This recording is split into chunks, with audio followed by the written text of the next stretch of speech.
সাধারণত আমরা রাস্তায় কি দেখি? বাস চলে, অটো চলে, কিন্তু টানা বৃষ্টি ঘাটালের যেদিকে তাকাবেন সেদিকেই জলে জল। আর তাই ঘাটালে ভরসা এই নৌকা। স্কুলে জল, তাই রাস্তায় নৌকা। দুর্ভোগ চরমে। দেখুন।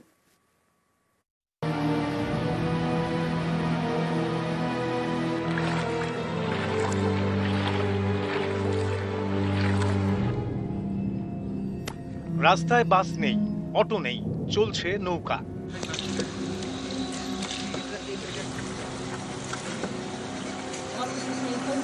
চারিদিকে শুধু জল আর জল।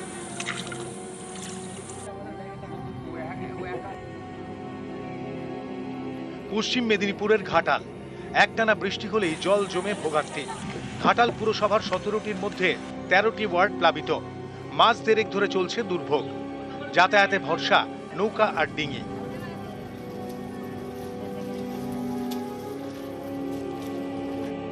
ঘাটাল পৌরসভার 2 নম্বর ওয়ার্ড আড়গোড়া এলাকায় এই যে রাজ্য সড়ক, সেই রাজ্য সড়কে পূর্ত দপ্তরের পক্ষ থেকে খেয়া পারাপারের ব্যবস্থা করা হয়েছে বিনা পয়সায়।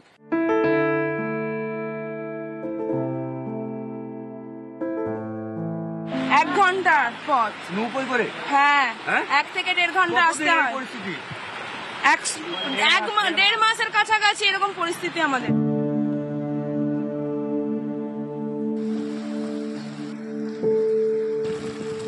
স্কুলে পরীক্ষা শুরু হয়েছে, রাস্তায় জল, স্কুলেও জল, ভোগান্তির এক শেষ।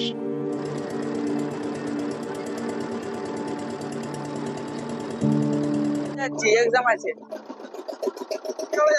নৌকোয় করে রাস্তাঘাট পুরো সব ডুবে আছে। এখন মিনিমাম 20 জন স্কুল জেগে আছে, কিন্তু স্কুলের ছাত্রছাত্রীরা বন্যাপ্লাবিত এলাকায় থাকে। সেই ক্ষেত্রে বলা হয়েছে যে স্কুল কিন্তু একটা নোটিফিকেশন জারি করেছে অনেক স্কুলে যে তারা অন্য ডেটে আলাদা করে পরীক্ষা নেবে। যেমন বিদ্যাসাগর স্কুল, বসন্ত কুমারী স্কুল, বিভিন্ন স্কুল এটা করেছে যে পরীক্ষা চলছে, কিন্তু যারা পরীক্ষা দিতে পারছে না বন্যাপ্লাবিত এলাকার ছেলে মেয়ে, তাদের জন্য আলাদা করে পরীক্ষা নেওয়া হবে। ঘাটাল থেকে সুকান্ত চক্রবর্তী, নিউজ 18 বাংলা। ডিভিসি ছাড়া জলে বিভিন্ন জায়গায় প্লাবন পরিস্থিতি। রাস্তায় নৌকা, কাঁধে সাইকেল, আর স্কুলে যেতে এই যে ভরসা ট্রাক্টর। ডিভিসি ছাড়া জলে খানাকুলে ভোগান্তির এক শেষ।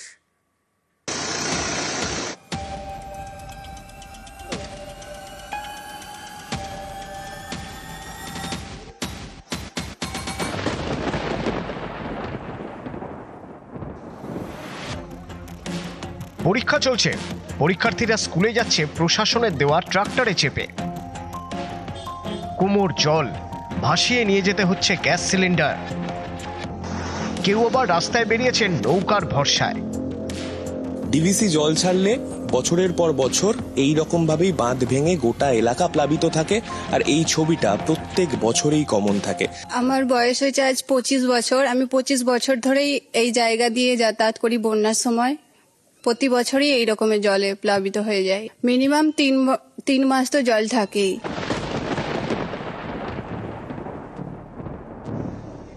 হুগলির খানাকুল, ডিভিসি ছাড়া জলে এখানকার বিস্তীর্ণ এলাকা জলমগ্ন।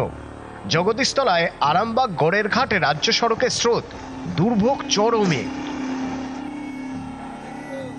সব সময় জল পার হয়ে যেত। আমি পড়েও গেছিলাম পানসি পার হতে গিয়ে পরশু দিনকে।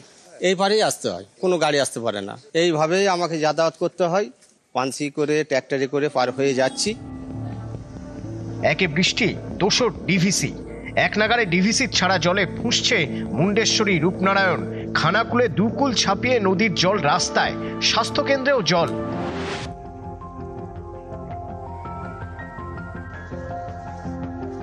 সায়ন অধিকারী ক্লাস 9-এ পড়ে, স্কুলে পরীক্ষা চলছে, রাস্তায় জল। সরকারের দেওয়া ট্রাক্টরে চেপে স্কুলে যেতে হলো সায়নকে। এইরকম পরিস্থিতি প্রথমত, আর দ্বিতীয়ত আমাদের তো পরীক্ষা, ওই জন্য স্কুল যেতেই হচ্ছে রেগুলার। এখনো আমাদের 5টা মতো পরীক্ষা বাকি। প্রত্যেক বছরই হয়, আগের বছরে আমাদের এরকম পরিস্থিতির জন্য স্কুলে পরীক্ষা বন্ধ হয়ে গিয়েছিল। ক্যামেরায় কাঞ্চন ভৌমিকের সঙ্গে সার্নিক ঘোষ এবং শুভদীপ ঘোষ, নিউজ 18 বাংলা।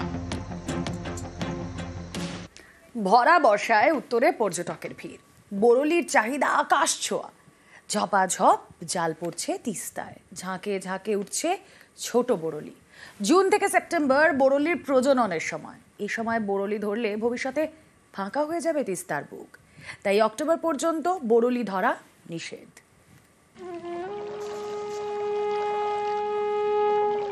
ওই দেখুন, জাল দিয়ে টেনে আনা হচ্ছে তিস্তার ইলিশ। ইলিশই বটে, তিস্তার বরলি। আভিজাত্যে উত্তরবঙ্গের আবেগে ইলিশের সমতুল। সাহিত্যিক শীর্ষেন্দু মুখোপাধ্যায় একবার বলেছিলেন, উত্তরবঙ্গ বলতেই তার বরলির কথা মনে পড়ে। আর এই সাধের বরলির লোভে নাকি শক্তি চট্টোপাধ্যায় গাড়ি থেকে নেমে যেতেন জলে।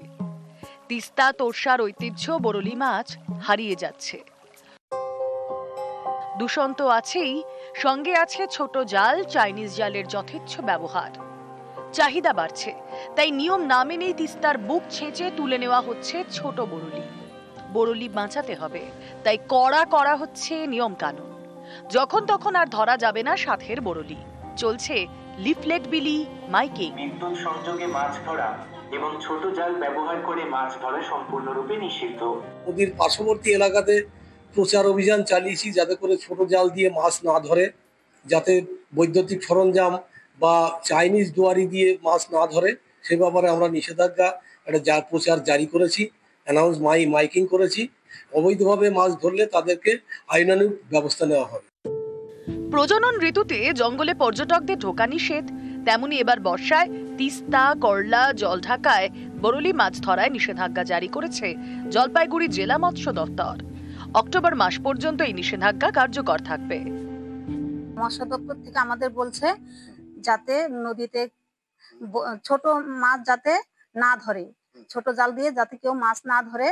বাড়ি বাড়ি গিয়ে বলছি, প্রচার করছি যাতে কেউ ছোট মাছ না ধরে। হ্যাঁ, আমরা নজর রাখছি। ইলিশের মতোই স্রোতের বিপরীতে ঝাঁক বেঁধে চলে বরলি, তিস্তার ইলিশ। নির্বিচারে ছোট বরলি ধরতে থাকলে একসময় তিস্তার বুক খালি হয়ে যাবে, হারিয়ে যাবে বরলির ঝাঁক। তাই বর্ষায় কিছুদিন বরলি মাছ ধরা মানা। নিষেধাজ্ঞা না মানলে জেল, জরিমানা দুটোই হতে পারে। গ্রাম পঞ্চায়েত বাড়ি বাড়ি গিয়ে সতর্ক করছে, নিয়ম না মানলে নিজেদেরই ক্ষতি, মানছেন তিস্তা পাড়ের বাসিন্দারা। জেলেরা কি করে, অনেক লোকেরা এই যে ছোট জাল ঢাল পাতে শুনি, কিন্তু চোখের সামনে আমাদের পড়লে তাদের কিন্তু বিপদ আছে। এটা আমরা একদম, কেন এখন তো মাছে বাচ্চা দিবে, মাছের পেটে ডিম আছে, ওটা তো এটা যদি না হয় তাহলে আমরা আগামী দিনে কোথায় পাবো মাছ? কারণ মাছের তো বংশটাই শেষ হয়ে যাবে। বরলি টক, ভাজা, চচ্চড়ি বা কালো জিরে ফোড়নের পাতলা ঝোল।